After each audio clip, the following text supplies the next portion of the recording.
Salut les amis, j'espère que vous allez bien. Dans cette vidéo, nous allons analyser ensemble la paire de l'euro USD avec la stratégie multi-time frame du price action. Pour ceux qui ne me connaissent pas, je suis Kemi, trader et analyste professionnel sur le marché des devises depuis 2020. Pour ceux qui veulent suivre une formation complète pour devenir un bon trader et rentable, ou les traders intermédiaires qui veulent augmenter leur niveau de trading ou soit leur manière d'analyser le marché, vous pouvez me contacter en privé. Là, nous sommes sur le graphique de l'euro USD sur l'unité de temps de 4 heures. Comme vous pouvez le voir, là, nous sommes dans une tendance clairement baissière. Et dans une tendance baissière, nous devons chercher juste les opportunités de vente. Mais avant de chercher les opportunités de vente, nous devons chercher à savoir si la tendance baissière va continuer ou soit va se retourner vers la hausse.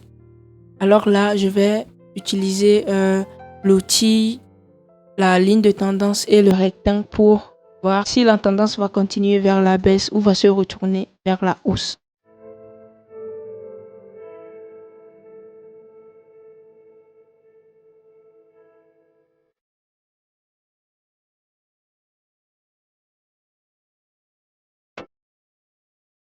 Là, je viens de tracer ma ligne de tendance baissière et comme vous pouvez le voir, le prix l'a touché à plusieurs reprises. Donc ici, vous pouvez constater que le prix vient de casser cette ligne de tendance baissière. Et il y a une forte probabilité que la tendance commence vers la hausse. Maintenant, je vais tracer le dernier plus haut de cette tendance baissière parce que c'est très important. Si le prix le casse, il y a une forte probabilité aussi que le prix commence avec une nouvelle tendance. Alors, voilà notre dernier plus haut. Et comme vous pouvez le voir, le prix l'a cassé aussi. Maintenant, il est clair que le prix commence vers la hausse. Là, il y a une fausse cassure ici.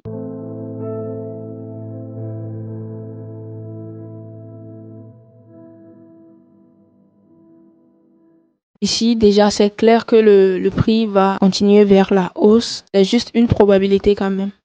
Donc maintenant, on va aller en 1 heure.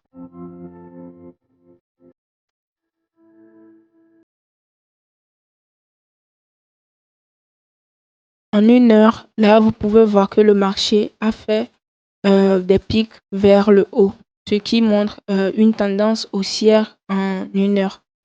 Donc, on va identifier ce niveau.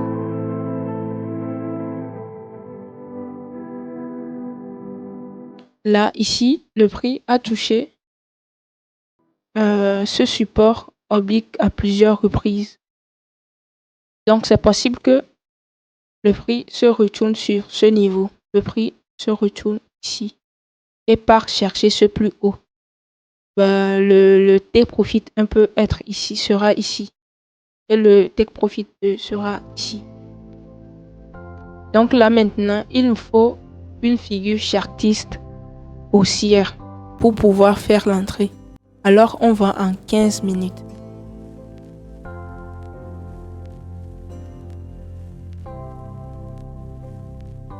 Là, en 15 minutes, on va tracer le support et la résistance pour voir de quelle figure il s'agit.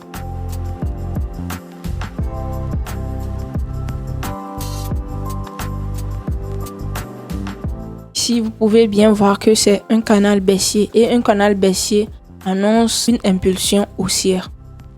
Mais là, on ne peut pas faire l'entrée directement parce que ce n'est pas sûr. Il n'y a pas eu de confirmation de la figure chartiste parce que c'est possible que le prix chute comme ça. Donc, il faut la cassure de cette résistance oblique d'abord avant d'être sûr de cette figure chartiste. C'est possible que le prix fasse un mouvement comme ça, peut-être avant de venir casser la résistance oblique. Alors juste ici, ce qu'il faut attendre, c'est la cassure de la résistance oblique, une confirmation plus claire de la figure chartiste.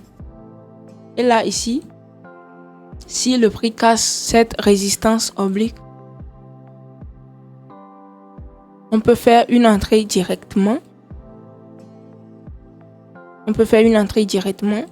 On met le stop loss sur le niveau d'invalidation de la figure et on met le take profit plus haut. Et c'est possible que le prix fasse un pullback aussi avant de monter.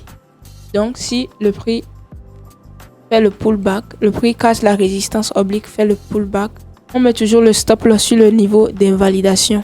Et avant de faire l'entrée, il faut mesurer le ratio risque-récompense avant de prendre la position. Nous voilà à la fin de cette analyse. J'espère que vous allez suivre l'opportunité et faire de position si notre scénario se confirme. Merci d'avoir suivi cette vidéo jusqu'à la fin. Rejoignez mon canal Telegram pour suivre de près les analyses que je publie et les conseils que je donne. Merci et à la prochaine.